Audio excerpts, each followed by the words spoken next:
నమస్కారం మీడియా మిత్రులకు, print media and electronic media. Congress ప్రభుత్వం 12 వార్డులకు 12 మంది అభ్యర్థులను ప్రకటించడం జరిగింది. ఆ లిస్టు మీకు బదిలీ చేస్తారు.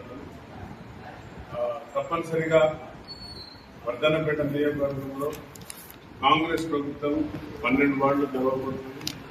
12 చేయించుకొని ఇక్కడ కాంగ్రెస్ చైర్మన్గా పథకం ఎగరేయబోతున్నాం. మరి వేదిక మీద అందరూ డిస్టిక్ అధ్యక్షులు, అలాగే పెద్దలు సీనియర్ నాయకులు ఎర్రవల్లి రాజేశ్వరరావు గారు, భద్రాశ్వరరావు గారు, సోదరుడు మాన్యం వెంకటరావు గారు, మాజీ డిసిసి టెస్కాప్ చైర్మన్ గారు, అలాగే సీనియర్ నాయకులు పెండింటి అనిల్ రావు ఉపాధ్యక్షులు, అలాగే మైనార్టీ అధ్యక్షులు చోటుపై, అలాగే మా వార్డు సభ్యులు అందరికీ నమస్కారాలు. ఈరోజు ఏదైతే నిర్ణయాలు తీసుకున్నామో అందరం సమక్షంలో కూర్చొని పార్టీ ఏ విధంగా ముందుకు వెళ్తే బాగుంటుందనే అందరి యొక్క సలహా సూచనలు తీసుకొని అభ్యర్థులను నిర్ణయించడం జరిగింది. మరి మేము రేపటి నుండి ప్రచారంలో ఆల్రెడీ మామూలు ప్రచారంలో ఉన్నాం. రేపటి నుండి ఇంకా ఉధృతంగా ప్రచారాన్ని జరుపుతున్నాం. మా ముఖ్యమంత్రి గారు, మన ముఖ్యమంత్రి గారు, మీ ముఖ్యమంత్రి గారు గౌరవ రేవంత్ రెడ్డి గారు, మరి మంత్రులందరూ, క్యాబినెట్ అందరూ తీసుకునే విషయం ప్రకారంగా మేమందరం కూడా సోనియమ్మ అండ్ రాహుల్ గాంధీ యొక్క లీడర్షిప్లో, ఖర్గే గారి యొక్క లీడర్షిప్లో, పిసిసి అధ్యక్షుడు మహేష్ గౌడ్ అధ్యక్షుడు ముందుకెళ్తున్నాం. తప్పనిసరిగా మేము మా యొక్క ఓటు హక్కును మా అభ్యర్థులు చేతి గుర్తు పైన అడుగుతూ ఏదైతే సంక్షేమ పథకాలు ఏమైతే చేసినామో, ప్రజలకు ఏవైతే అందుబాటులో పోయినాయో, ప్రజలకు బడుగు బలైన వర్గాలకు ఇచ్చినామో వాటిని దృష్టిలో పెట్టుకొని అవి ప్రచారం చేస్తూ ఓటు అడుగుతాం తప్ప వేరే దొంగ వాగ్దానాలు లేకుంటే అసత్య ప్రచారాలు ఎలాంటివి కూడా మేము ముందుకు తీసుకోబోము. 100% మా యొక్క సంక్షేమ పథకాలు ప్రతి పేదవానికి గడప తాకినాయి. మరి ఈరోజు ఇక్కడ గతంలో చేసిన ఉద్యమకారులు అని చెప్పుకునే వాళ్ళు, మరి ఒక నాయకుడు వచ్చి మళ్ళీ ఇంకో చదువుకున్న నాయకుడు మేధావులందరూ కూర్చొని నిన్న ప్రెస్ మీట్ పెట్టారు. ఆ ప్రెస్ మీట్ లో ఏమన్నారంటే తట్టెడు మట్టిపోయలేదు, 2 సంవత్సరాలు ఉంది అన్నారు. అది కళ్ళు లేని కబోదుల్లా ధృతరాష్ట్రులాగా ఉన్నారు. ఒకసారి మా నాయకులతో వస్తే మేము కూడా చర్చకు సిద్ధమన్నాం. అంబేద్కర్ చౌరస్తాని అన్నాం. మరి అంబేద్కర్ చౌరస్తా అభివృద్ధి పరిచయంలో డివైడర్లు ఏర్పడిన తర్వాత రోడ్లు వైండింగ్ చేసిన అని గొప్పలు చెప్పిన నాయకులు మరి ఇల్లు ఇవ్వలేకపోయారు, ఇళ్ల పేరు మీద డబ్బులు వసూలు చేసిండ్రు, మరి ఇతర వాళ్ళకి ఇవ్వలేకపోయారు. క్వశ్చన్ ఈగంటే అడుగుతున్నారు. మరి అభివృద్ధి అంటే రోడ్లు, స్ట్రీట్ లైట్లు లేక రోడ్డు వెడల్పు చేస్తేనే సరిపోతుందా? అభివృద్ధి అనేది ఒక ఆలోచన విధానం. ముందుకెళ్తేనే ఏ విధంగా ప్రజలకు అందుబాటులో ఉండాలి. ప్రభుత్వం అనేది ప్రజల సంక్షేమం కోరుకొని ఏ విధంగా మమ్మల్ని ఎన్నుకున్నారో, ఏ విధంగా మా పైన నమ్మకంతో వేశారో, ఓటేసి గెలిపించారో వారందరికీ కూడా నమ్మకంతో, వారికి అందరికీ కూడా ఇచ్చిన విశ్వాసంతో పనిచేస్తున్నాం. మేమందరం ఆ యొక్క విశ్వాసంతో ఈరోజు 140 పైచీలకు ఇందిరమ్మ ఇళ్లను ఇచ్చినాం. మరి కళ్ళు లేని కబోదులు, ఉన్న వాళ్ళు వస్తే రండి, చర్చకు సిద్ధం, అక్కడ పోయి చూద్దాం. మట్టిపోయలేదని నాయకులకు నేను మీడియా ద్వారా చెప్తున్నా, రండి.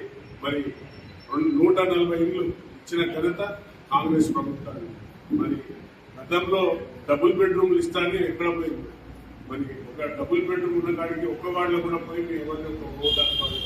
మేము ప్రతి కాలనీలో 140 ఇల్లు ఇచ్చిన, ప్రతి కాలనీలో 12 వార్డులకు 12 వార్డులలో ప్రతి ఇంట్లో ప్రతి వాడలో ఇల్లు ఉన్నది. ఆ వాడలకు పోయి మేము అడుగుతాం.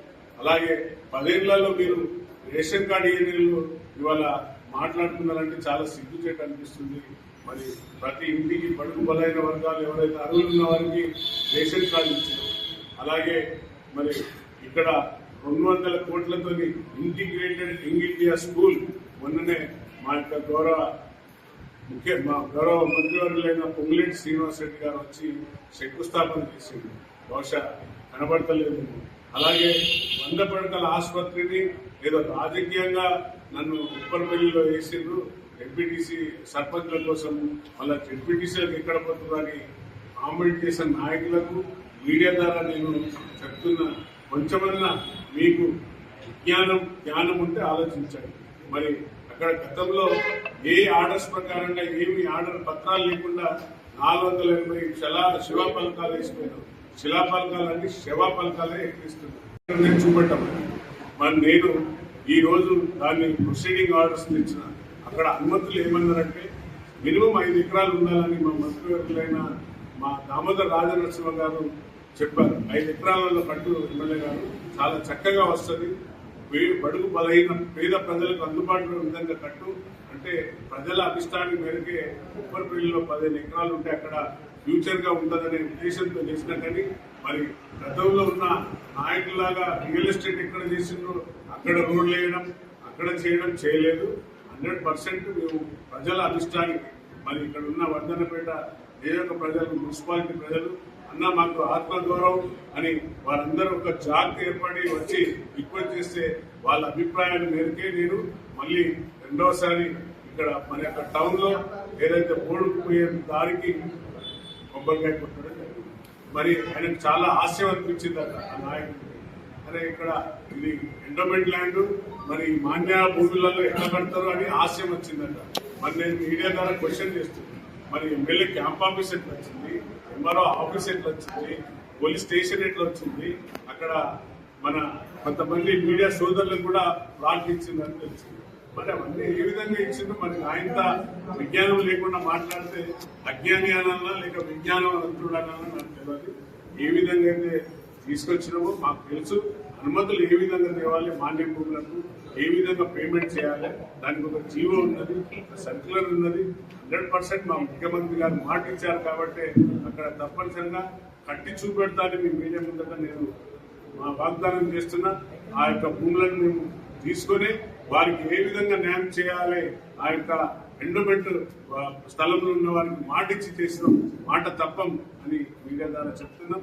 మరి ఇంకేంటి పడుద్రా ఏదైతే మత్తు పానీయాలకు అలవాటు పడుతున్నారనే ఉద్దేశంతో ఇక్కడ వర్ధనపేట యువత అందరూ కూడా అన్న మాకు స్టేడియం కావాలి, మేము యువకులకు చాలా మంది ఉన్నామని అడిగితే ఈ మినీ స్టేడియం కూడా శాంక్షన్ తెచ్చిన.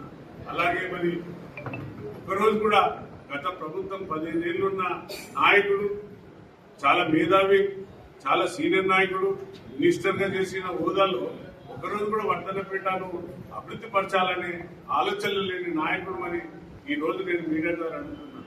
ఒక మున్సిపల్ కోర్టు తెచ్చే ఆలోచన లేదు, ఒక ఏదైనా ఆఫీస్ తెచ్చే ఆలోచన లేదు. మరి ఈ రోజు మున్సిపల్ కోర్టును కూడా శాంక్షన్ చేసుకొచ్చినాం. దాని తోడుగా అక్కడ 10 ఎకరాలు సబ్జెక్టు కూడా ఇవ్వడం జరిగింది.